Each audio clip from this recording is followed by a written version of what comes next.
c'est en lui-même un physicien formé dans une école à Grenoble, où il s'est intéressé à la science des matériaux, qui a été suivi ensuite de 2 thèses consécutives sur la métallurgie et la physique des métaux. Et ultimement, il a été sélectionné pour voler sur une mission de la navette spatiale américaine en 1996, au cours de laquelle, chose exceptionnelle, il a pu réaliser des expériences dans lesquelles il était lui-même scientifiquement impliqué. Et c'était une époque où essentiellement on faisait voler des gens qui étaient des pilotes ou des pilotes d'essai. Donc c'est quelqu'un d'assez particulier et d'extrêmement compétent dans son domaine qui va vous parler. Et pour stimuler les enfants et les intéresser et leur donner envie de faire pareil, je pense qu'il n'y avait personne de mieux que lui. Donc je vous laisse tout de suite avec monsieur Jean-Jacques Favier, que je vous demande d'applaudir chaleureusement. Profiter de cette occasion pour discuter avec vous d'un certain nombre de questions qui, moi, m'ont passionné pendant toute ma carrière et qui, en fait, de mon point de vue, prémisent un bel avenir parce que les choses reprennent, en particulier vers la Lune, et c'est un peu de ça dont je vais vous parler aussi. Alors, ce qui a bercé mon enfance, je me retourne vers les jeunes, mais peut-être vers les plus anciens aussi, parce que Hergé, ça fait partie de ma culture de base. Je pense qu'un certain nombre d'entre vous, grisonnants, on va dire, ont certainement connu aussi cette période-là. Je ne sais pas si les enfants lisent Hergé encore aujourd'hui. Enfin, j'ai discuté avec deux, trois élèves qui m'ont dit qu'ils connaissaient. Et c'est par là que je vais commencer.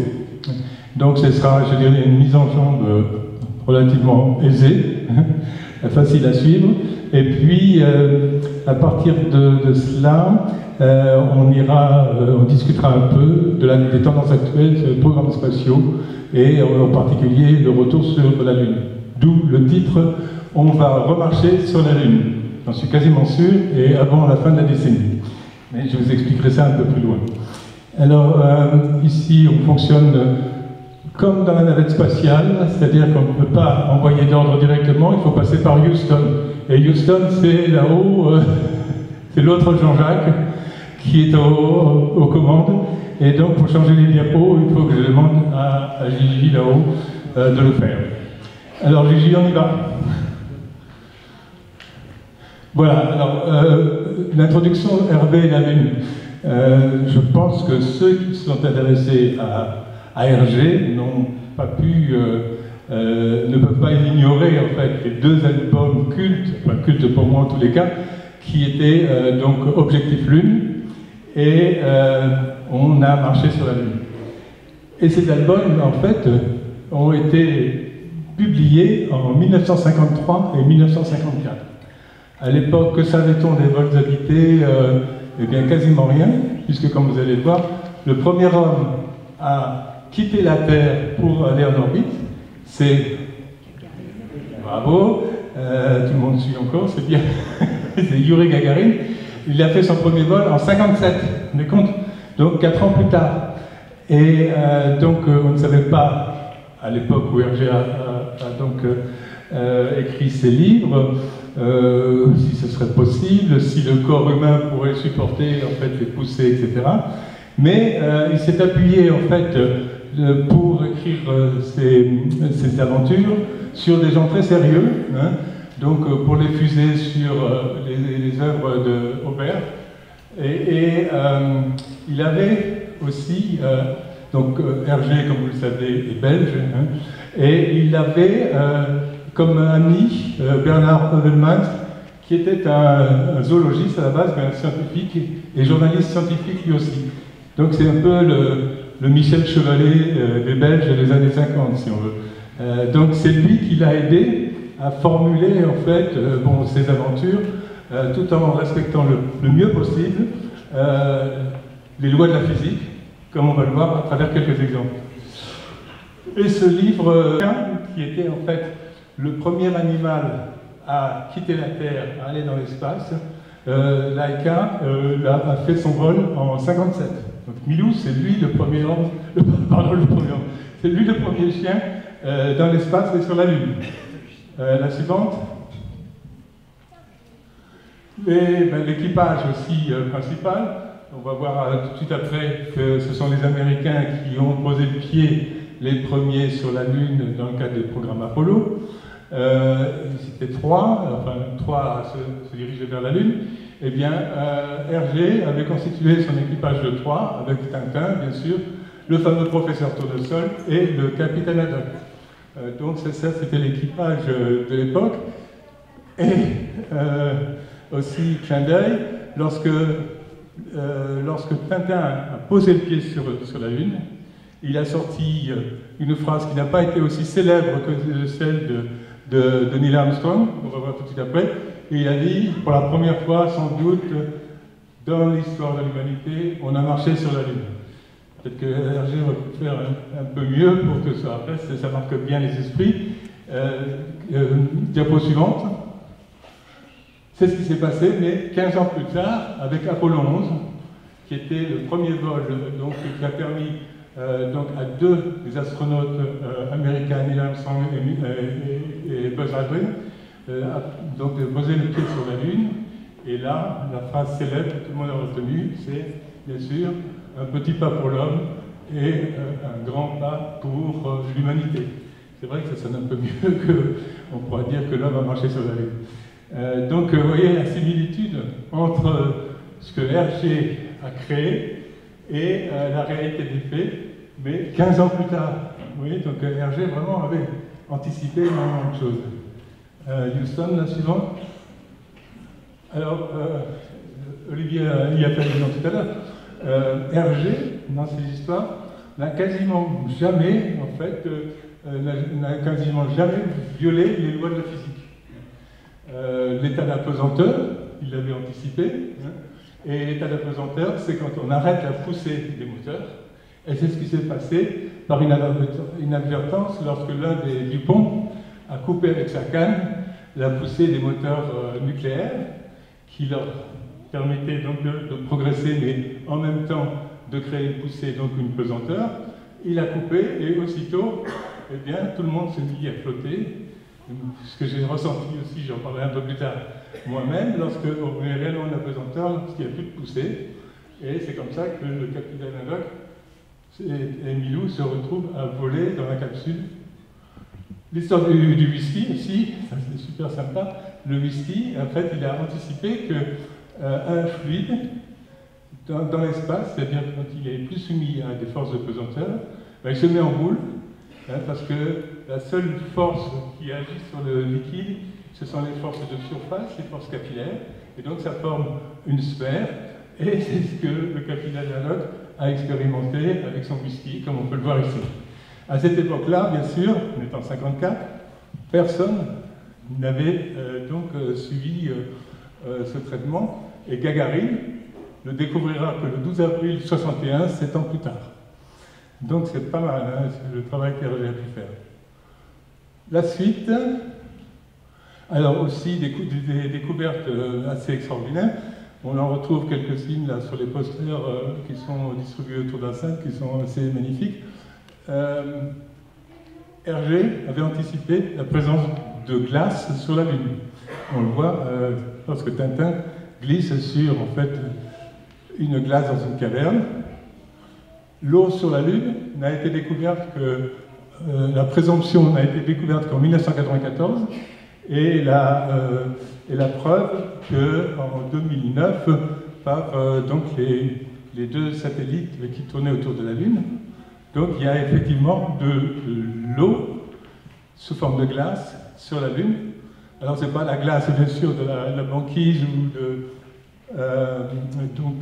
des glaçons que vous pouvez avoir dans votre frigo, mais ce sont des molécules d'eau qui sont sous forme de givre en fait dans le sol, mais ces molécules sont là et on va pouvoir les exploiter plus tard comme vous le verrez. Alors je fais une pause pour quitter mon blouson parce que je pense que les enfants vous avez vu que j'ai vraiment astronaute puisque je suis venu avec mon blouson, hein. Donc si vous m'autorisez je vais l'enlever.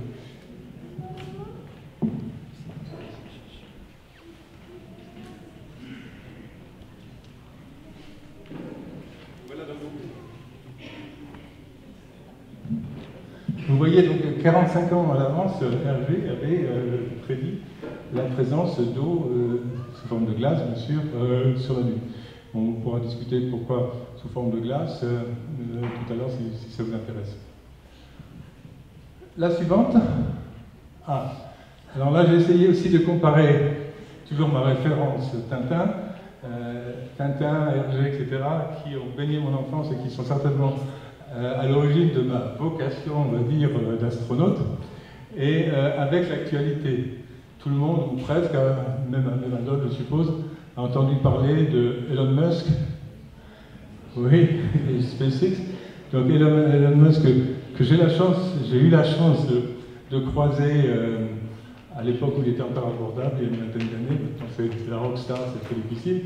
Mais de discuter vraiment, on a pris un café pendant 40 minutes ensemble, donc une discussion assez approfondie, si vous voulez, sur sa vision des choses, etc. Donc très intéressante. Il faudra y revenir si ça vous intéresse aussi. Alors j'ai essayé de faire la comparaison entre M. Baxter, vous vous souvenez, M. Baxter, c'était l'ingénieur général de Objectif Lune, le grand patron, et son équivalent homologue aujourd'hui, à SpaceX, Elon Musk. Vous voyez que les fusées ont quand même un air de ressemblance un peu entre donc, la fusée d'Hergé et celle de SpaceX. La suivante. Le décollage aussi, vous voyez, j'invente rien. C'est des images que j'ai prises donc, sur Internet, que j'ai comparées avec le décollage de la fusée XFLR-6 de Hergé. Ça ressemble quand même pas mal. Hein. Suivante. Le retour aussi, l'atterrissage. C'est assez marrant pour l'anecdote. Je ne sais pas si vous vous souvenez donc, de la fin du deuxième tome, c'est-à-dire on a marché sur la Lune. Je pense, sans dévoiler trop de secrets pour ceux qui ne l'ont pas encore lu, vous savez peut-être qu'ils étaient plus nombreux dans la fusée qu'imaginés initialement. Donc les 3 personnes, plus les Dupont, qui étaient par là, comme par hasard, plus un espion. Et donc, ces gens-là consommaient de l'oxygène, donc, qui était destiné à l'équipage principal, donc pour rester plus longtemps ou pour revenir dans des conditions assez calmes. Donc, ils ont dû précipiter le retour, ce qu'on voit à la gauche, et Baxter, qui est dans la voiture, a essayé de se rapprocher le plus possible du pas d'atterrissage pour essayer de voir si on pouvait sauver l'équipage. Et à droite, des photos réelles, pas truquées. Hein. C'est en fait l'atterrissage de la fusée, la dernière fusée d'Elon Musk. Et sur le côté, la voiture de secours, l'équivalent de celle de Baxter, qui bien sûr est une... Voilà, vous avez tout compris. Donc c'est assez marrant de voir en fait le parallèle et les similitudes entre ces deux situations. La suivante. Alors, un peu plus sérieusement, bien que tout ce que j'ai pu dire à propos d'Hergé était très sérieux, hein. Il respectait la physique, il avait anticipé qu'il y avait de l'eau sur la Lune, etc. Donc tout ça c'est très bien parce qu'aujourd'hui ça va nous servir pour la suite du programme. Côté Apollo, donc là je m'adresse surtout à ma génération qui a connu en fait les années 70, c'est-à-dire la compétition entre les soviétiques et les américains, et les soviétiques ayant engrangé tous les premiers records dans l'espace. Gagarine, on a déjà dit, le premier homme dans l'espace, la première sortie extravéhiculaire en dehors d'un véhicule dans l'espace, c'est aussi un russe, Titov. Enfin, ils ont le premier satellite, bien sûr, le Sputnik, en 1957, première fois qu'on lançait un satellite en orbite autour de la Terre. Tout ça, c'était russe ou soviétique même. Et donc, les Américains et le président des États-Unis, John Fitzgerald Kennedy, a décidé de mettre la barre très haut pour montrer que les Américains maîtrisaient mieux les technologies que ne le faisaient les Soviétiques. Et d'où l'objectif Lune vu par le politique, hein, par donc, le président des États-Unis, qui a fait cette déclaration en 1961, disant qu'avant la fin de la décennie, des Américains fouleraient le sol de la Lune et reviendraient safe, comme ils disent, donc en bonne santé, sur Terre après cela. C'est donc je dirais, un défi absolument fou. Et ils y sont arrivés puisque les deux premiers à fouler la Lune, c'était lors de la mission Apollo 11, Neil Armstrong et Buzz Aldrin l'ont fait le 20 juillet 69. Vous vous rendez compte? Donc, la performance technique que ça représentait. Mais ce programme avait été conçu essentiellement pour des raisons politiques ou géopolitiques, montrer qu'on était meilleur que les autres, qu'on pouvait faire ce type de défi. Les bonnes raisons, et en particulier les raisons scientifiques, n'étaient pas, je dirais, le moteur principal de ces missions d'exploration. Sauf à la fin du programme, donc, qui s'est arrêté avec Apollo 17, donc c'est de ça que je vais parler. La NASA avait prévu 20 vols, avait fait des fusées jusqu'à Apollo 20. Mais à partir d'Apollo 11, on avait montré qu'on était capable de le faire. On l'a refait à peu près tous les 4 mois pendant 1 an et demi.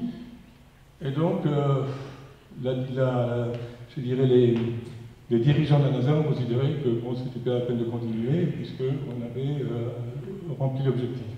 Sauf qu'à partir de Apollo 15 en particulier, on s'est aperçu du grand intérêt scientifique de pouvoir aller sur la Lune, envoyer des hommes qui en fait choisissent les cailloux et les échantillons à ramener pour bien comprendre la science de la formation donc de la Lune et par l'intermédiaire de la Lune, de notre Terre aussi, puisque vous le savez probablement, la Lune c'est un morceau de Terre qui s'est détaché lors d'une très grosse collision, lorsque la Terre était encore en formation, donc était encore plus ou moins dans un état pâteux de plasma, et donc le morceau qui s'est détaché était suffisamment gros pour en fait pouvoir former une sphère, et donc la Lune, c'est en fait une partie de la Terre, c'est aussi donc en fait comment dit-on en français, c'est le reposant, comment dire en français? Non, non, c'est ouais, non, je ne sais pas le mot que c'est. En fait, c'est un bout de la Terre. Il y a 4 milliards d'années. C'est un fragment, mais c'est un fragment dans l'état de la Terre au moment de sa formation. Il y a un mot pour ça, je sais en anglais, mais je ne trouve plus en français. Donc, vous voyez. Oui, un vestige, c'est pas mal, vestige, oui, absolument. C'est un vestige dans l'état de la Terre au moment où elle se formait. Donc il y a énormément de choses à apprendre sur la Lune, à travers la Lune, sur la formation de notre Terre, et c'est un des intérêts scientifiques des explorations planétaires, et en particulier de la Lune. Alors j'insiste sur Apollo 17, qui était la dernière, comme je le disais, de la série, dernier vol. Là, les Américains, la NASA, a eu l'idée de mettre dans l'équipage un vrai géologue, de façon à pouvoir lui-même choisir les meilleurs échantillons, parce que c'était son métier, il arrivait à les reconnaître. Les autres ont fait ce qu'ils ont pu, là, les pilotes, je n'ai rien contre eux, moi je suis plutôt du côté des scientifiques, vous l'avez compris, mais les meilleurs échantillons, ceux qui ont le plus d'intérêt scientifique encore aujourd'hui dans l'exploitation des échantillons lunaires, et c'est ceux que notre ami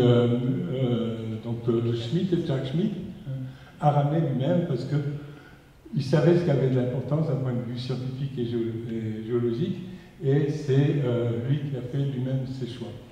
D'où l'importance d'avoir des scientifiques à bord des missions d'exploration, et c'est un des messages que je veux faire passer. La suivante. Bon, alors une petite parenthèse pour les plus jeunes probablement, peut-être pour tout le monde aussi.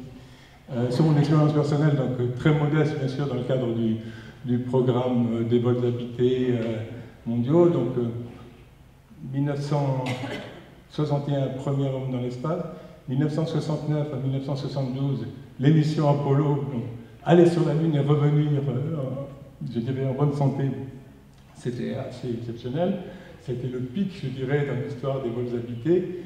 Après, il y a eu d'autres programmes, dont le programme de station, le programme de navette spatiale. Et moi, j'ai eu la chance de voler sur Columbia, qui était la première des 5 qui ont été fabriquées.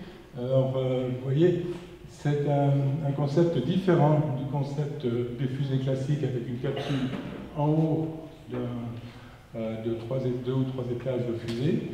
C'est un avion accolé à un gros réservoir et qui est aidé au décollage par 2 fusées à poudre, qu'on appelle des boosters, de part et d'autre, et qui poussent assez fort, je peux vous dire. Donc ça, c'est des photos de ma mission, donc j'étais là-dedans. Alors on ne voit pas très bien, on verra sur une autre. Le cockpit était tout à fait à l'avant, bien sûr.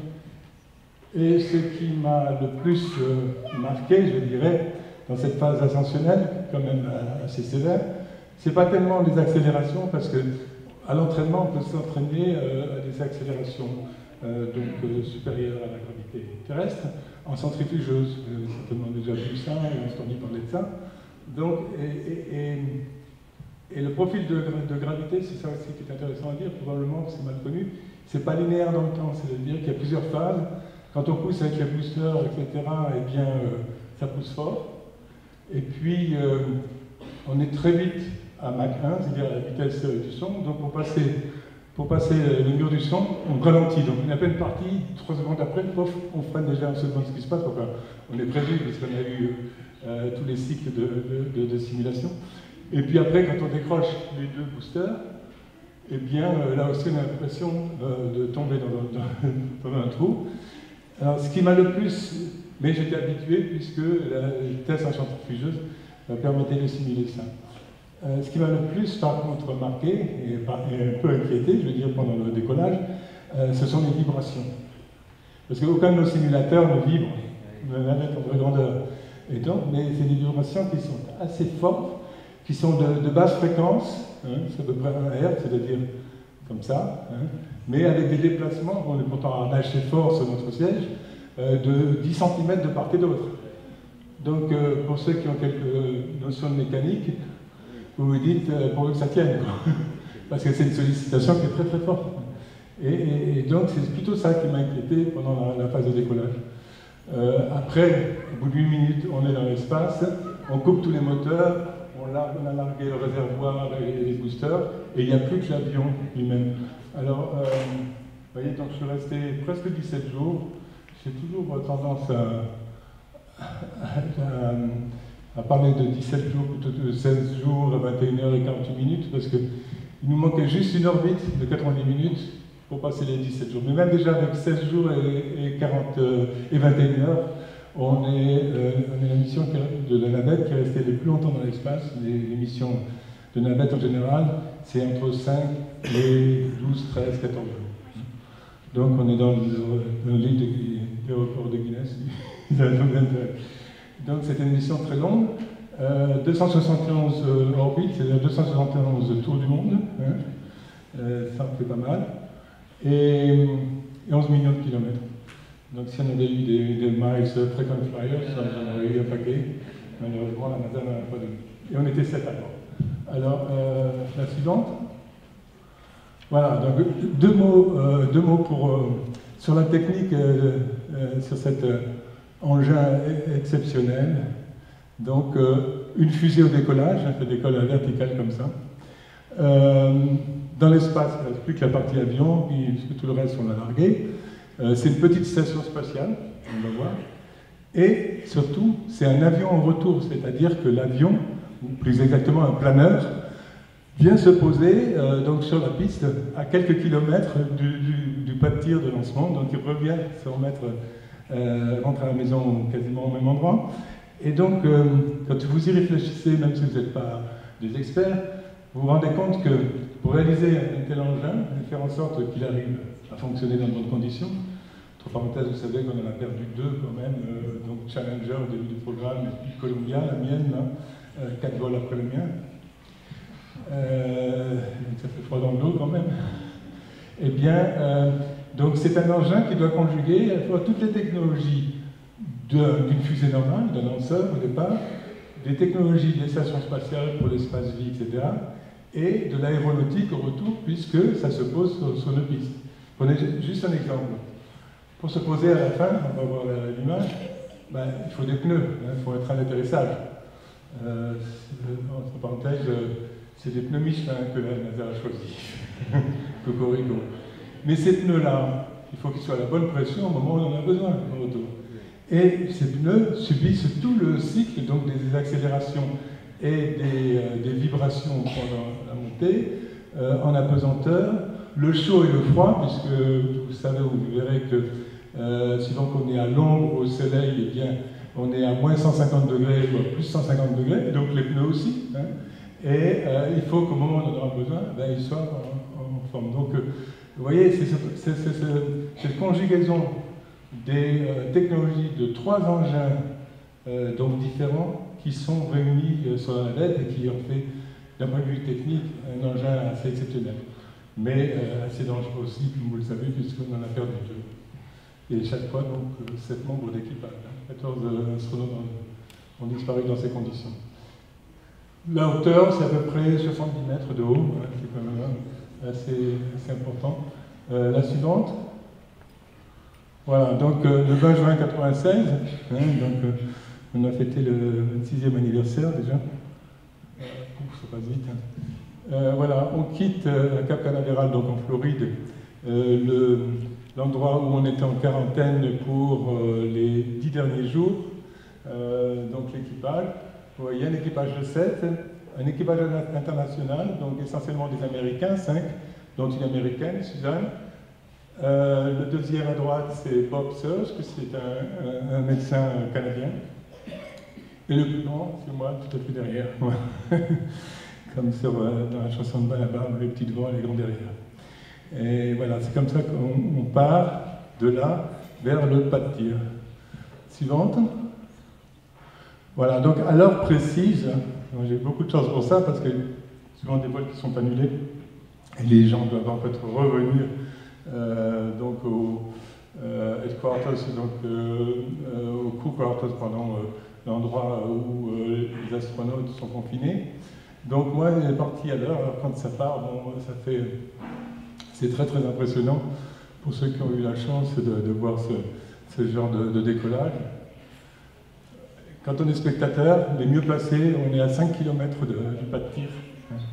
Donc on voit, moi j'ai assisté à de nombreux lancements de mes collègues, etc., sur d'autres missions, ou même d'Ariane 5 de Kourou, on voit en fait toutes ces fumées. Hein.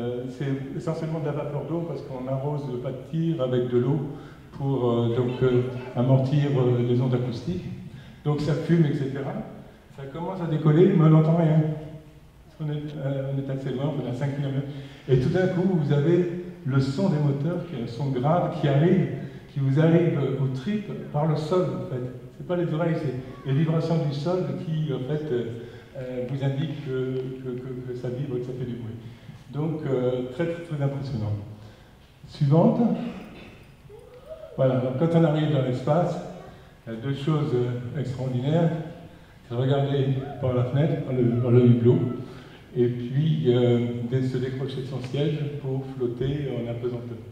Alors, le hublot d'abord. Moi, mon premier job, parce que quand on arrive dans l'espace, on a des cartes à suivre donc avec un planning très serré, c'était de mettre des filtres ultraviolets sur le hublot du mid-deck, c'est-à-dire de l'endroit où je me trouvais. Donc je suis arrivé là avec mon filtre et je l'ai placé et je me suis et j'ai vu la Terre.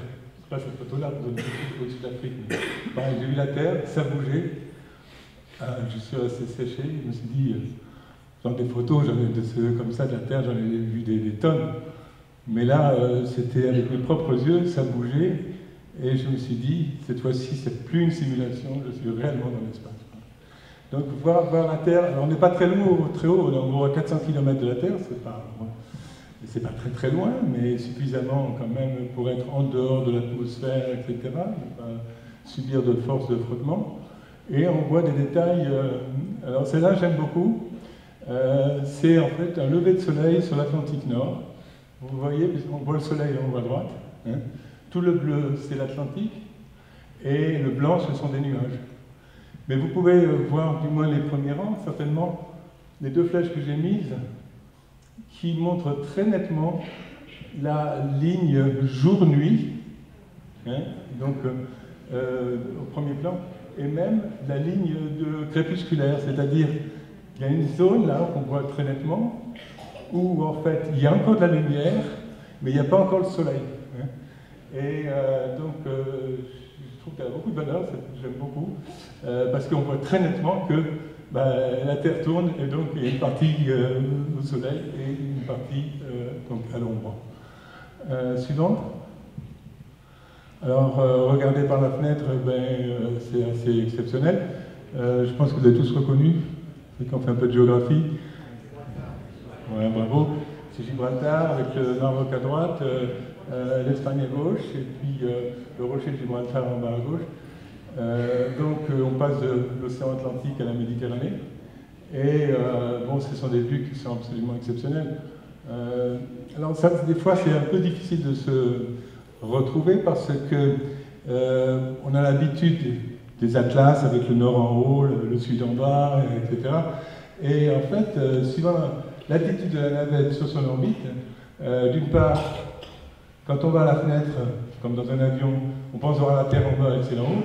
Non, si on vole sur le dos, pour une raison quelconque, enfin, scientifique ou même technique, j'ai dit tout à l'heure que la température variait de moins 150 à plus 150 degrés suivant qu'on était au soleil ou non. Donc ce qu'on fait avec la navette, c'est on fait tourner comme un poulet sur une rôtissoire, hein, pour équilibrer la température, entre le côté chaud et le côté froid. Et donc quand vous arrivez à l'intérieur, vous avez comme repère simplement la cabine et puis les hublots, eh bien vous pensez trouver la Terre en bas, non, elle est sur le côté ou au-dessus. Donc ça c'est un peu surprenant.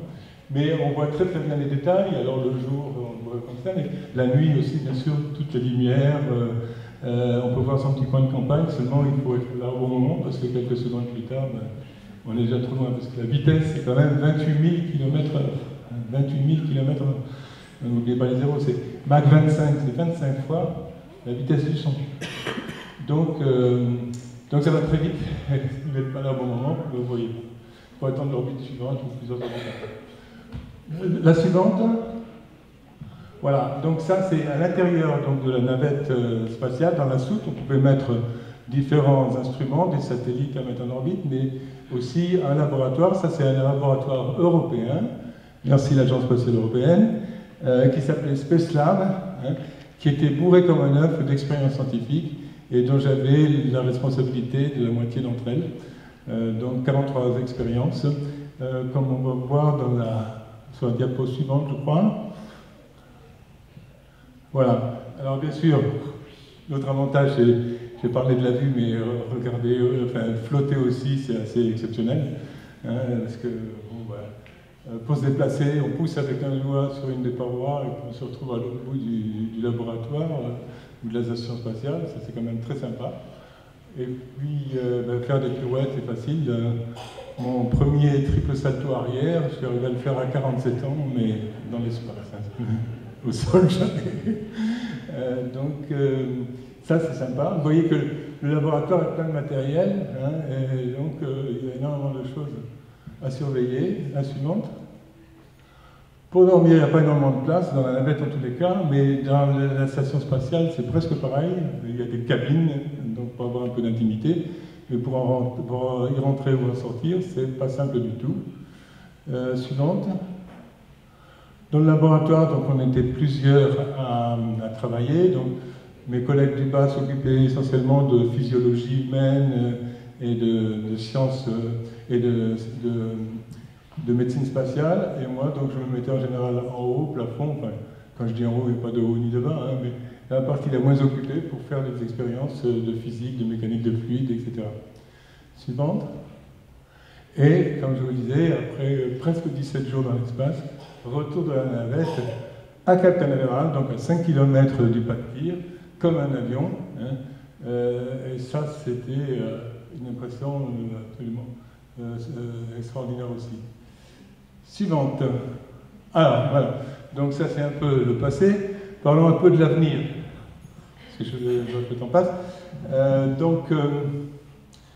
Vous vous souvenez d'Hergé, donc l'objectif Lune, on a marché sur la Lune. Les Américains ont réellement marché sur la Lune, mais pas longtemps. Ils sont restés pour des missions de 48 heures, 72 heures pour la plus longue. Là, maintenant, le retour sur la Lune va se faire dans des conditions totalement différentes. C'est des missions, en fait, qui vont permettre à des équipages de rester longtemps, voire très longtemps sur la Lune, un peu comme les astronautes le font aujourd'hui dans la station spatiale. Moi, j'ai volé avant la station spatiale 16 jours, et c'était un maximum. Aujourd'hui, dans la station spatiale, eh bien, les équipages, Thomas Pesquet par exemple, a fait de vols de 6 mois dans la station. Donc l'idée, c'est de voir comment transposer cette configuration sur la Lune de façon à avoir une base scientifique essentiellement et technologique qui permettent en fait qui permettent à des équipages de vivre 6 mois avant de revenir et qui permettent de travailler dans de bonnes conditions scientifiques et techniques. Et cerise sur le gâteau, je dirais, pour en arriver là, il faut faire en sorte que ces équipages soient les plus autonomes possibles sur la Lune. Et là, il n'y aura pas tous les lundis matins un cargo qui leur donnera ce dont ils ont besoin, à commencer par la nourriture, l'eau, l'oxygène. Donc il faut trouver le maximum de choses sur place et cultiver aussi des aliments sur place. Et donc c'est ce à quoi on travaille. C'est ce qu'on appelle, en fait, les Américains appellent le ISRU, In Situ Resource Utilization. C'est l'utilisation au maximum des ressources locales. Et c'est sur quoi on travaille aussi pas mal en Europe, et moi qui suis encore prof avec mes étudiants, sur certaines de ces technologies. Alors, pour ce qui est en fait des décisions, je dirais, programmatiques, bon, les Américains ont décidé d'y aller. C'est Trump qui l'avait annoncé, mais l'administration Biden s'est alignée sur cette même idée, sauf que le calendrier est un peu décalé. Je pense que les premiers hommes ou femmes sur la Lune, ils poseront le pied vers 2028-2030. La NASA a repensé complètement son système de lancement avec une énorme fusée. Donc SLS, du programme Artemis, vous avez peut-être entendu dans la presse que la NASA a essayé déjà 3 fois de lancer, mais sans succès. Ils n'ont pas voulu prendre de risques, et donc pour l'instant, la fusée n'a pas encore décollé, et elle va décoller dans les mois qui viennent, les semaines ou les mois qui viennent. Et puis il y a notre ami Elon Musk qu'on a évoqué tout à l'heure, qui lui tout seul continue à faire des choses qui sont au moins aussi, je dirais, performantes que ce que la NASA a décidé de faire, et à moindre coût. C'est ça aussi un point important, c'est que les technologies que Musk utilise sont beaucoup moins chères que celles de la NASA. Il va y avoir une capsule pour les astronautes qui iront vers la Lune, et l'ESA, l'Agence spatiale européenne, donc nous, on participe au développement de cette capsule. La NASA a déjà sélectionné 18 jeunes femmes astronautes pour ces missions à venir. Le programme s'appelle Artemis. Est-ce que vous savez pourquoi? Est-ce que vous connaissez Artemis dans la mythologie grecque? Oui, je le connais. Bravo. Tu le sais? Oui. Vas-y, dis-le. C'est une femme qui fait rendre les gens amoureux d'elle. Ah, c'est intéressant. Je ne savais pas tout ça, moi. Mais effectivement, ça c'est tout à fait intéressant ce que tu nous dis. Mais c'est une femme, ça c'est sûr. Et donc, c'était la sœur d'Apollo. C'est le clin d'œil, si vous voulez. Les Américains montrant par là que en fait, le programme était ouvert aux femmes aussi et aux minorités. Et donc, dans les équipages, et probablement dès le premier équipage qui ira sur la Lune avec le système Artemis, il y aura au moins une femme. Voilà, donc les Américains s'y préparent. La suivante. Alors, mais les Américains ne sont pas les seuls à s'y préparer. Donc au niveau de l'Europe, de l'Agence spatiale européenne, on n'a pas les moyens, bien sûr, qu'ont les Américains. Par contre, on a des technologies qui sont des technologies clés, importantes pour ces programmes-là, qui intéressent les Américains en particulier. Et donc même le précédent administrateur général ou directeur général de l'ESA avait parlé en fait du concept d'un Moon Village, donc un village sur la Lune, auquel donc les Européens pourraient participer. Mais les Russes et les Chinois aussi sont dans la course, surtout les Chinois, pas les Russes d'ailleurs, et qui font des progrès absolument exceptionnels dans le développement des technologies, qui ne loupent quasiment pas leur coup. Olivier, que vous avez entendu tout à l'heure, il a passé plusieurs années en Chine pour l'Agence spatiale européenne, il pourrait répondre à ces questions. Vraiment, ils ont fait des choses d'ailleurs que les Américains n'avaient pas fait. Par exemple, ils ont déposé une sonde lunaire sur la face cachée de la Lune. Donc ça, personne n'avait fait avant eux, et ils ont réussi du premier coup. Bon, c'est un exemple parmi d'autres, donc les Chinois sont dans le coup, et eux aussi, pour des raisons alors, géopolitiques, on va dire, aimeraient bien être les premiers. Donc on s'oriente insensiblement. Je ne parle pas des Russes ici, je préfère ne pas en parler, mais entre les Chinois et les Américains, on est dans une phase aussi de compétition, un peu comme à l'époque des années 70, de la guerre froide et des programmes Apollo. Alors l'Europe, bon, avec ces petits biscottos, donc qui n'ont rien à voir avec celles des grands, des majors du spatial, dispose de technologies très très intéressantes et importantes qu'on continue à développer, qui pourraient servir donc dans le cadre du programme Artemis. Alors, à quoi pourrait ressembler cette base? Donc, il y a plusieurs concepts qui ont été mis en avant. Moi, si vous voulez, je vais vous dire comment je vois les choses, en espérant que j'aurai raison. Moi, d'abord, je considère que la base lunaire a tout son sens, tout son intérêt, pour toute la science qui reste à découvrir, donc la science de la Lune, mais la science aussi de la Terre, comme on l'a vu tout à fait au début, puisque la Lune c'est un morceau de Terre. Donc, d'un point de vue scientifique, il y a énormément de choses à apprendre aussi sur le système solaire en général, et l'évolution du climat sur la Terre, par exemple, peut se faire à travers des études sur d'autres planètes. L'effet de serre dont tout le monde parle aujourd'hui, qu'on prend réellement en considération un peu depuis quelques années, a été découvert par des planétologues pour expliquer la température très élevée à la surface de Vénus. Ils ont modélisé ça et ils ont considéré que l'atmosphère de Vénus est essentiellement du gaz carbonique, donc du gaz à effet de serre. Ils ont modélisé cette atmosphère et ils ont expliqué comme ça pourquoi la température de Vénus en surface est de 450 degrés. Et les météorologues sont venus après, ceux qui s'occupent de la Terre en l'occurrence, et ont appliqué ces modèles-là donc à la Terre et ont montré aussi que les gaz à effet de serre, le gaz carbonique en particulier, mais aussi le méthane, que l'on produit sur Terre, de multiples façons, eh bien, conduit déjà à un échauffement de la température de la planète. Donc vous voyez ce lien tout le temps entre la science spatiale et la vie quotidienne, et c'est ça qui est intéressant d'un point de vue scientifique. Et d'un point de vue technologique aussi, il y a, je dirais, ce même lien. Parmi les technologies in situ resource utilization que j'ai évoqué tout à l'heure, il y a bien sûr le problème de l'énergie sur la Lune. Et ce à quoi on travaille à l'heure actuelle, c'est à la fabrication de panneaux solaires à partir de l'environnement lunaire. Et l'environnement lunaire, c'est quoi? Il n'y a pas grand-chose sur la Lune. C'est le sol, une espèce de sable, qui est à peu près la composition donc, du sable terrestre, on l'a vu tout à l'heure, et du Soleil. Et il n'y a pas d'atmosphère, il n'y a pas de champ magnétique. Donc, à partir de l'énergie solaire et du sable, on essaie de développer des technologies sur Terre, pour l'instant, qui permettent de fabriquer des panneaux solaires.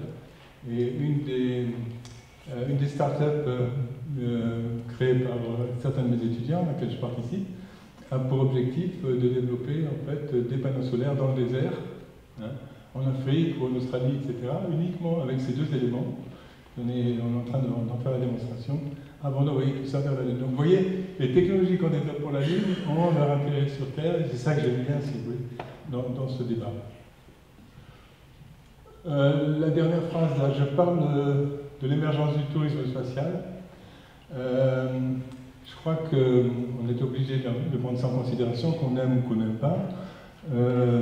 Donc, avec un certain nombre de milliardaires qui s'envoient dans l'espace, qui s'envoient en l'air. Le côté positif, d'abord, c'est que ces technologies, en fait, les technologies dont on a besoin pour les programmes de référence, c'est-à-dire scientifiques, technologiques, publics que j'évoquais tout à l'heure, peuvent bénéficier des efforts que le privé peut faire, comme un SpaceX, comme Bezos d'Amazon, etc. Ça, c'est le côté positif. Celui qui est le côté plus négatif, c'est que si aller sur la Lune, c'était en fait simplement installer des hôtels lunaires, sans autre intérêt et qui permettrait qu'aux gens ultra riches d'y aller, pour moi, ça n'a pas beaucoup de sens, pas beaucoup d'intérêt. Alors il y a, à mon avis, un compromis qu'on peut trouver entre les deux. Je crois que... Allez-y, Houston, la suivante. Bon, j'ai déjà parlé de beaucoup de ces choses-là. La Lune aussi, en fait, une étape technologique avant d'aller sur Mars. La suivante.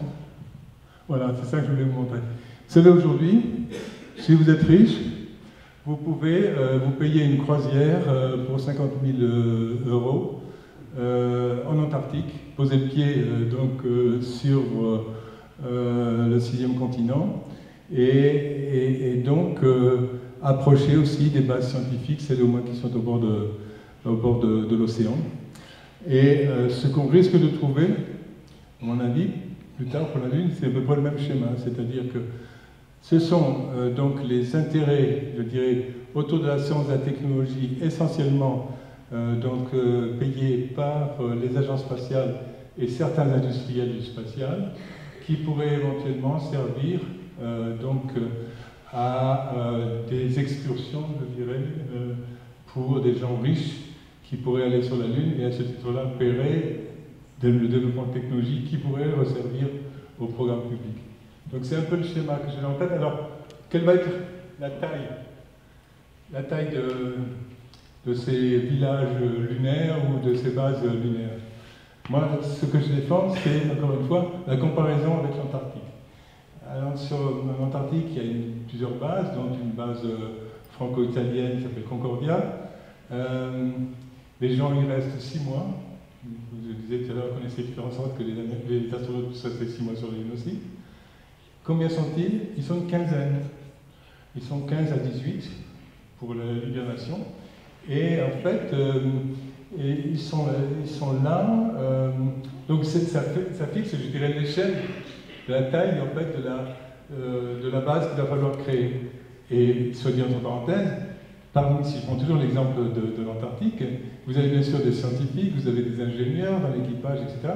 Mais vous avez aussi des techniciens, des électriciens, des plombiers, parce qu'il faut faire fonctionner tout ça.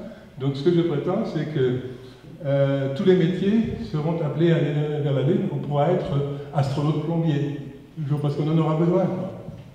Donc c'est pas réservé à une élite scientifique ou d'autres. Je pense qu'on va ouvrir le spectre des profils comme ça. Et ce qui me fait dire ça, c'est en fait l'exemple du pôle sud et de l'Antarctique. La suivante. Donc préparer les technologies, ça j'en ai déjà beaucoup parlé.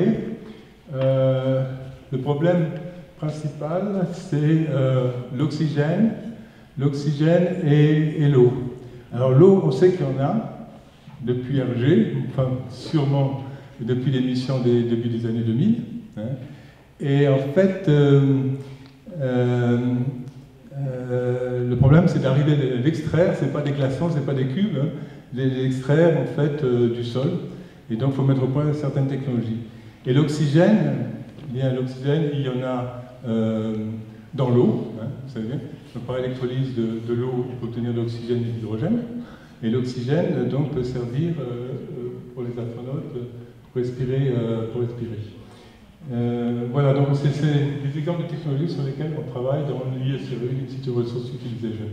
La suivante, s'il vous plaît. Donc simplement pour indiquer que les agences spatiales se sont organisées pour développer ce genre de programme de recherche technologique, et c'est vrai en particulier en France, au niveau du CNES et à Toulouse. La suivante. Alors, bon, ça je vais passer un peu, si vous voulez, ce que je fais aujourd'hui, soit avec mes étudiants, soit avec les startups que l'on a développé avec eux autour de ces thèmes, soit des panneaux solaires, soit de l'oxygène, soit des impressions 3D.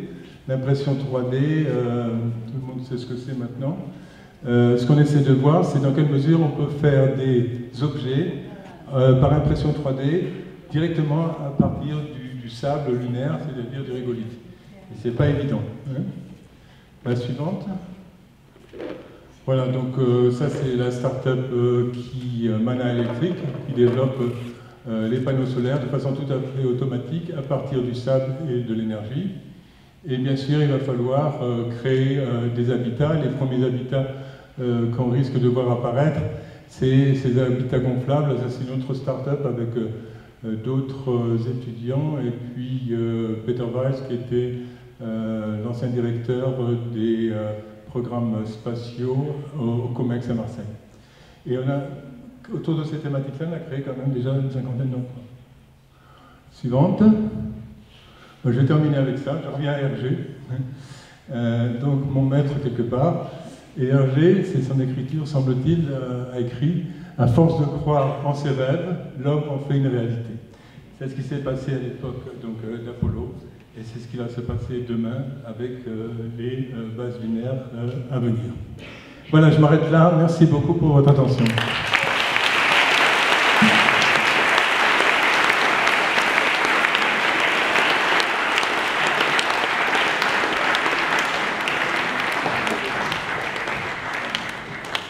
Je suppose que vous avez peut-être des questions. Je ne sais pas comment on s'organise parce que je crois qu'il n'y a qu'un seul micro. Donc ceux qui ont des questions, ça vous dérangerait de vous lever, de vous approcher? J'ai une question sur ce point vraiment intéressant de l'eau sur la Lune. Et je me dis, si par sublimation avec le rayonnement solaire on l'évapore, qu'est-ce qui devient de la vapeur? Qu'est-ce qui se passe au niveau de la Lune si on crée une source de vapeur d'eau? Excellente question. C'est en fait ce qui se passe naturellement et ce qui s'est passé naturellement et qui fait qu'il n'y a quasiment pas d'eau, de molécules d'eau sur la Lune parce qu'il n'y a pas d'atmosphère autour de la Lune. Donc c'est le vide. Donc par sublimation, c'est-à-dire la transformation d'un solide en vapeur, ben, tout ça part.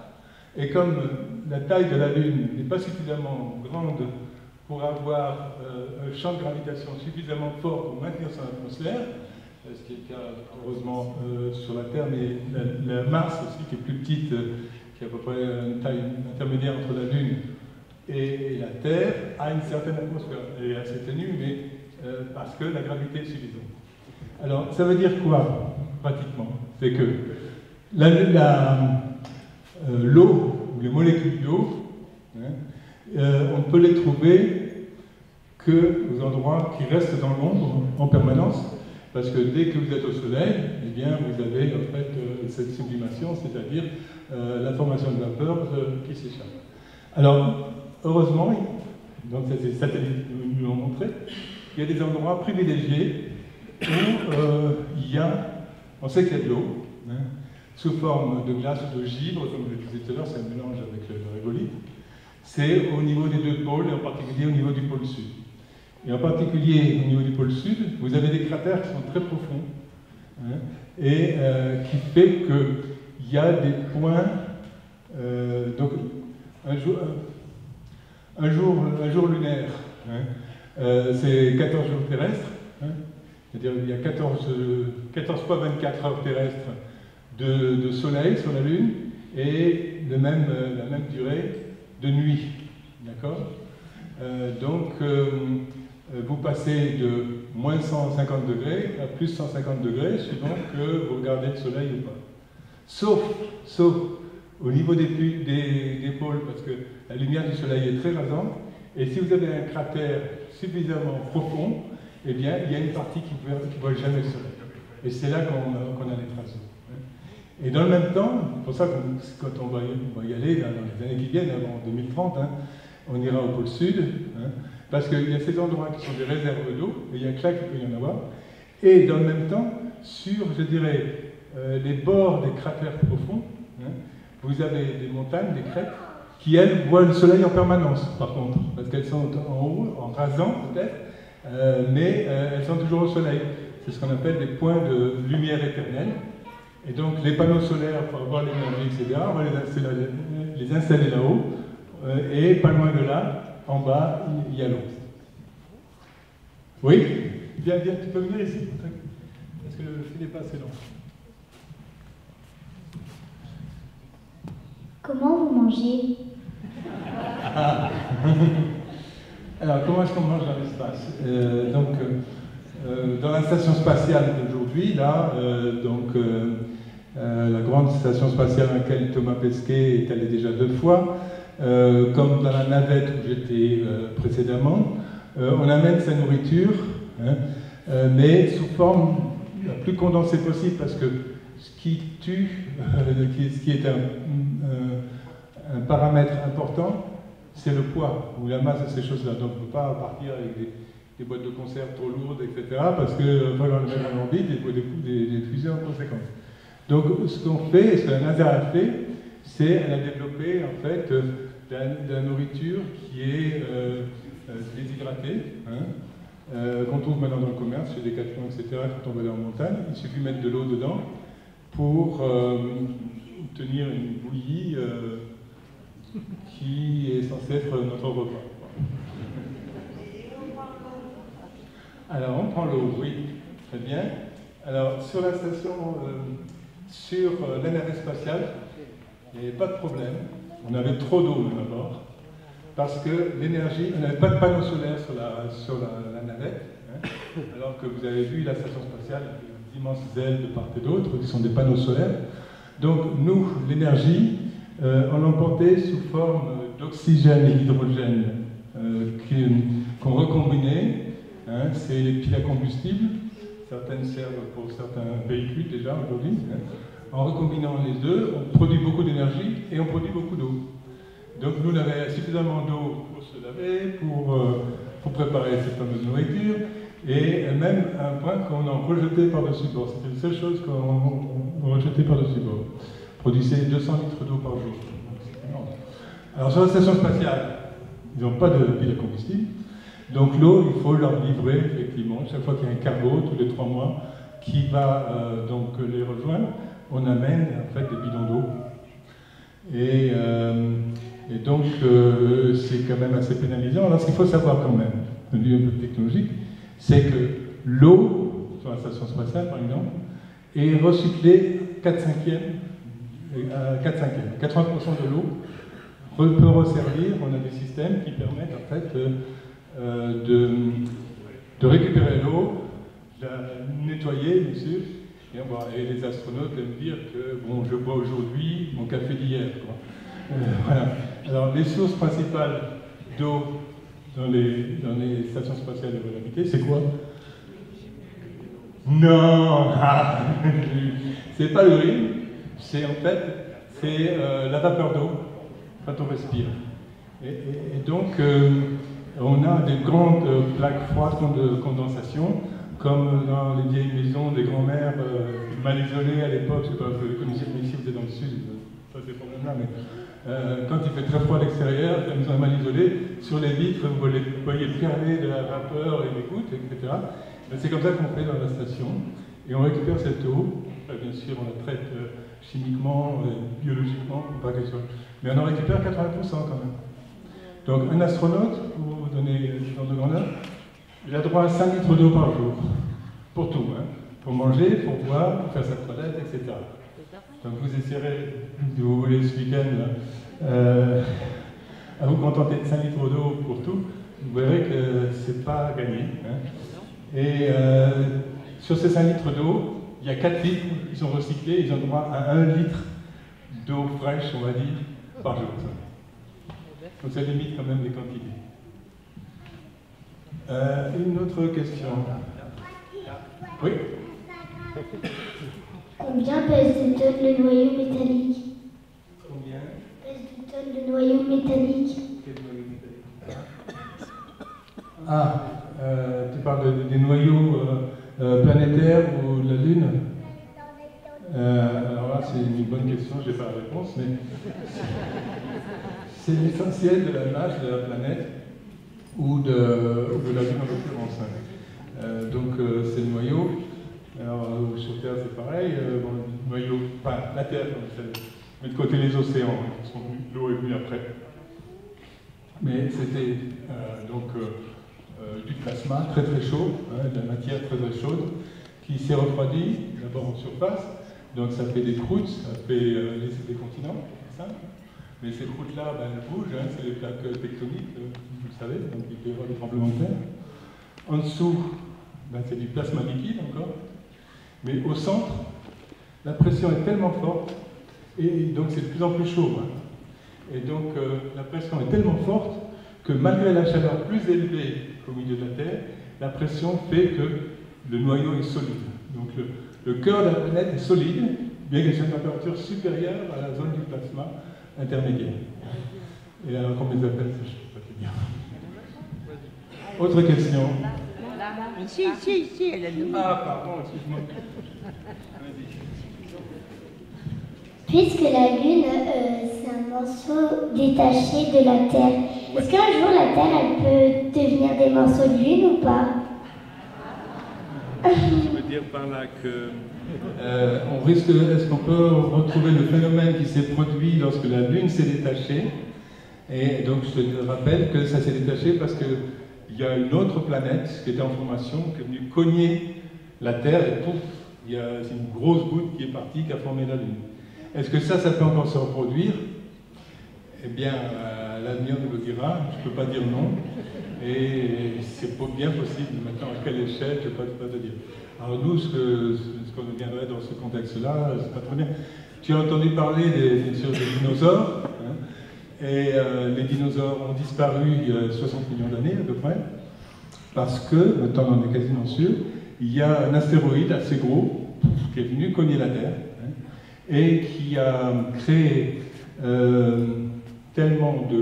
soulevé tellement de poussière que le Soleil n'était plus visible de la surface de la Terre pendant plusieurs années. Combien, on va te dire, plusieurs, peut-être dizaines, voire centaines d'années. Et donc, la vie s'est arrêtée pour beaucoup, en particulier les plantes, etc. Parce que pour qu'une plante pousse, il faut qu'elle voie le Soleil aussi. Il y en a besoin du Soleil et de la Terre. Donc, je dirais, la vie s'est arrêtée comme ça. Et ceux qui en ont le plus souffert, ce sont les gros animaux qu'il y avait à l'époque, c'est-à-dire les dinosaures. Ils ne trouvaient plus de nourriture. Et donc, ils ont disparu. C'était l'extinction des dinosaures. Il y a à peu près 60 millions d'années. Par contre, il y avait des petites bêtes qui existaient déjà à l'époque, par exemple les libellules.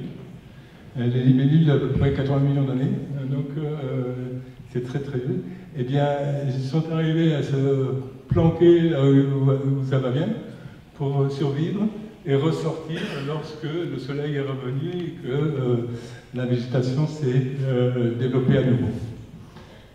Voilà, donc peut-être s'il y avait un cataclysme à nouveau, peut-être que certains d'entre nous, ou du moins peut-être de petites bêtes, ou les plus petits d'entre nous, pas les grands comme moi je suis plutôt du style dinosaure, eh bien peut-être pourraient survivre. Ici, des questions? Monsieur, d'abord, vous pouvez vous déplacer s'il vous plaît parce que le câble est limité.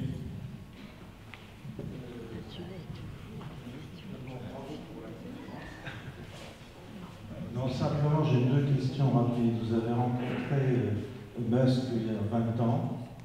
Est-ce que déjà cette période-là, elle avait une motivation pour créer cette société SpaceX? Et la deuxième, alors, c'est pour comprendre un peu parfaitement le projet qui est énorme. Est-ce qu'on a une idée des budgets du nouveau programme et aussi des autres? Vous voulez compléter? Vous avez dit merci d'abord pour votre magnifique conférence, parce que c'était très très intéressant. Mais vous avez dit à un certain moment que Elon Musk utilise des matériaux très différents de ceux de la NASA et beaucoup moins coûteux. Vous pouvez expliquer pour quelle raison la NASA n'utilise pas les mêmes qui sont moins coûteux? Ça, c'est une excellente question pour la NASA, mais aussi pour les autres agences spatiales occidentales, l'ESA ou le CNES, etc. Je ne veux pas être trop méchant avec les gens. J'ai travaillé au CNES pendant une quinzaine d'années, donc je me sens aussi concerné, forcément.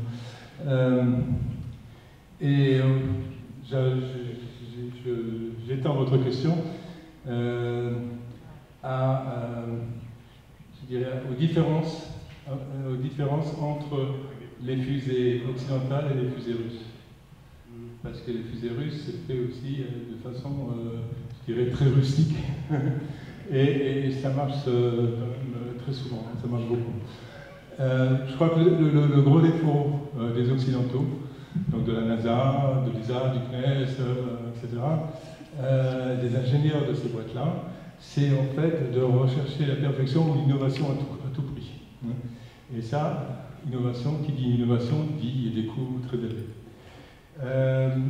Ce que je peux dire de Musk, puisque j'ai eu la chance de discuter très longuement avec lui, c'était en 2002, il avait fondé dans un sacré. Voilà, donc j'ai 1,3 milliard là, et je vais faire une fusée, dans 5 ans, ma fusée va voler. Les gens là, les hauts placés, etc., les directeurs se regardaient avec un petit sourire en coin, ce gars-là il est complètement fou. On sait que pour faire une fusée, il faut au moins 15 ans, il faut 20 milliards d'argent public, blablabla. Il n'arrivera jamais. 5 ans plus tard, sa première fusée volée. Elle était modeste, mais elle volait. Il faut dire qu'il est tombé au bon moment. C'est le moment où la NASA a arrêté le programme Navette, trop dangereux, hein, parce que Columbia donc, a explosé dans ces époques-là, en 2003.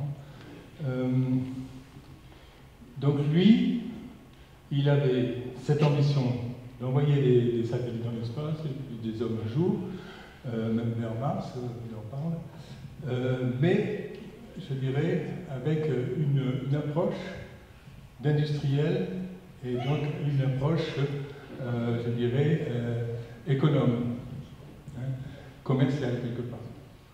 Donc, il m'a raconté, quand on a pris ce café, j'aurais dû enregistrer, c'est parce que c'est vraiment, on a eu beaucoup d'intérêt.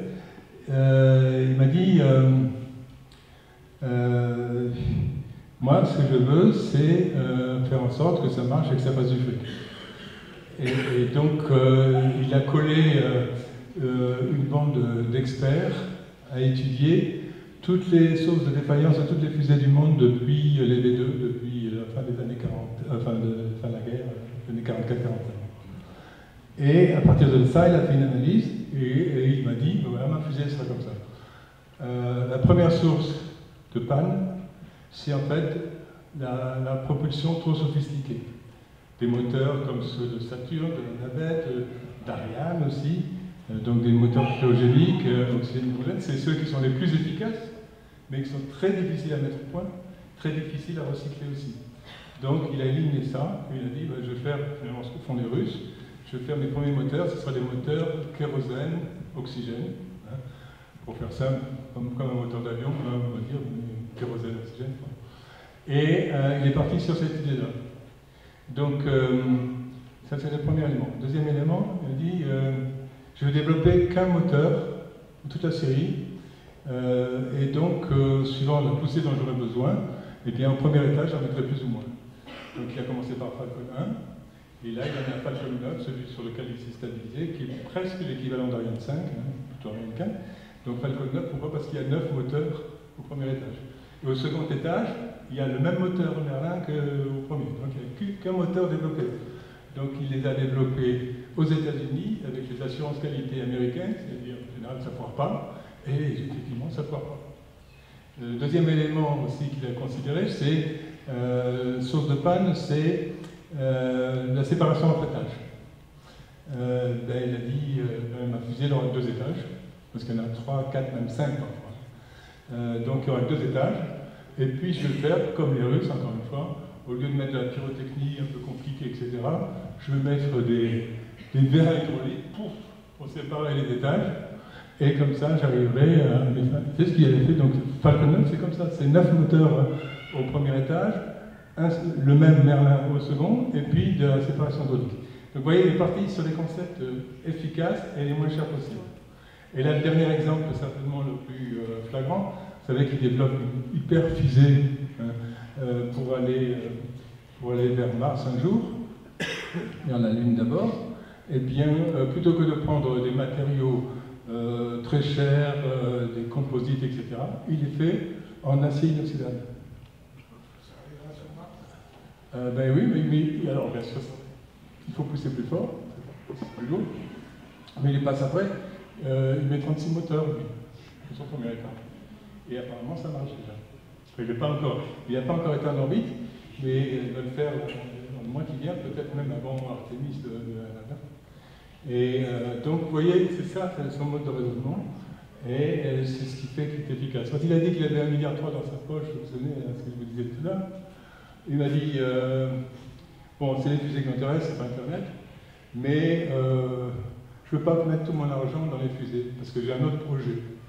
Mais le projet, je ne sais pas ce que c'était, et là, vous connaissez tous, c'est les bagnoles, les bagnoles électriques. Vous voyez le gars, comment il raisonne. Allez, encore un peu. Oh là là, il est 8h bientôt, il faut aller se coucher les enfants. Allez, tu viens poser ta question, et puis on arrêtera peut-être là. Donc il y en avait une aussi, toi là-bas. Hein. Allez, les deux jeunes, venez au premier rang, et puis vous aurez vos questions. Est-ce que vous êtes déjà sorti de la fusée? J'aimerais bien te répondre oui, mais malheureusement c'est dans ma mission, il n'y avait pas de sortie, on appelle ça des sorties extra-véhiculaires, c'est-à-dire extra à l'extérieur du véhicule. Par contre, on s'entraîne quand même parce qu'en cas de problème, même pour une mission où il n'y a pas besoin de sortir, il faut pouvoir, au cas où il y aurait un problème, envoyer 1 ou 2 personnes pour aller réparer. C'est arrivé une fois ça. Juste l'exemple, c'est que vous vous souvenez peut-être de la navette, la soute, là où il y avait le laboratoire dans lequel j'étais, il y avait 2 portes à l'extérieur comme ça qui s'ouvraient. 2 portes, les gens pensent que ce sont des panneaux solaires qu'on voit en noir, non, ce sont des radiateurs pour faire des échanges thermiques. Et en fait, pour pouvoir venir se reposer, il faut absolument refermer ces portes, sinon l'avion ne peut pas résister. Et lors d'une des missions, j'étais à la NASA à l'entraînement à l'époque, eh bien, le système, le moteur s'est bloqué, on n'est pas arrivé à refermer. Donc on a envoyé quelqu'un, une fille d'ailleurs, à l'extérieur, qui avec une manivelle a refermé les portes pour que la navette puisse rentrer. Donc même sur les missions où normalement il n'y a pas de sortie extravéhiculaire prévue, il y a quand même des entraînements, moi j'en ai fait un petit peu aussi, au cas où il faudrait intervenir. Allez, la dernière ici. Qu'est-ce qu'on reçoit en apesanteur? Qu'est-ce qu'on ressent, tu veux dire peut-être, non? Oui, si on ne reçoit rien, dans Noël, il ne passe pas. Qu'est-ce qu'on ressent? Ça, c'est aussi une excellente question. Plusieurs choses. Donc, on est en apesanteur, hein, non pas parce qu'on est loin de la Terre et qu'on ne sent plus la gravité de la Terre, hein, mais parce qu'on va très vite hein, en orbite, et donc il y a une force centrifuge qui compense la gravité donc terrestre, et donc quand tu es au milieu de tout ça, eh bien, tu es en équilibre, et donc tu flottes. Alors, c'est vrai pour tous les instruments qui sont autour de nous, c'est vrai pour les astronautes eux-mêmes, hein, et pour leur corps en particulier. Donc toutes les fonctions physiologiques du corps humain sont soumises à ces nouvelles conditions. Et ils ne sont pas entraînés pour ça. Et il y en a certaines qui réagissent plus ou moins bien. Par exemple, tout ce qui est cardiovasculaire, donc le cœur, le système sanguin, etc., est affecté par l'absence de gravité. Donc le cœur ne bat plus de la même façon. Le cœur, pourquoi est-ce qu'il bat assez fort? C'est parce que le sang qui est envoyé vers les pieds, il faut qu'il puisse remonter jusqu'au cœur pour aller dans le cerveau. Donc c'est ça son rôle principal. Dans l'espace, le sang ne descend pas dans les jambes particulièrement, puisqu'il n'y a pas de gravité. Donc le rythme cardiaque change dans l'espace. Il y a le système musculaire aussi, les muscles, si tu veux, sont affectés par l'absence de gravité, et on perd de la masse musculaire, de la masse osseuse aussi. Donc il faut lutter contre tout ça, c'est pour ça que quand on est dans l'espace, on fait beaucoup de gym pour compenser. Et puis le pire, je dirais, le plus désagréable, c'est l'orientation. Parce que tu sais que ce qui nous permet de nous orienter, c'est ce qu'on appelle l'oreille interne. Hein, et l'oreille interne, c'est en fait un petit accéléromètre, c'est-à-dire que dans l'oreille interne, il y a des petits cailloux qui flottent sur des cils vibratoires et qui envoient un signal au cerveau qui comprend que la gravité est dans ce sens-là. Mais ça, cet accéléromètre-là, ne fonctionne plus dans l'espace. Il n'y a plus de gravité. Et donc, le cerveau ne comprend pas forcément les signes, l'absence de signaux de l'oreille interne, et c'est l'origine du mal de l'espace et du mal des transports d'une manière générale. Donc, si on a de la chance, parce qu'il y a quand même un astronaute sur deux qui est malade au début du vol, hein, même ceux qui ont déjà volé plusieurs fois. Donc, moi j'ai eu la chance de ne pas être malade là. Après quelques heures, voire quelques jours, pour ceux pour lesquels il faut plus de temps pour s'acclimater, eh bien, ce qu'on ressent, c'est le fait, comme je le disais, vous le voyez sur les photos, de pouvoir se déplacer simplement avec le petit doigt, sans un côté, la tête en bas, etc. Donc ça, c'est vraiment très jouissif, avec les lunettes, etc. Voilà, donc c'est ça la sensation la plus originale quand on est dans l'espace. Voilà, écoutez, on va s'arrêter là. Merci encore. Merci de votre présence.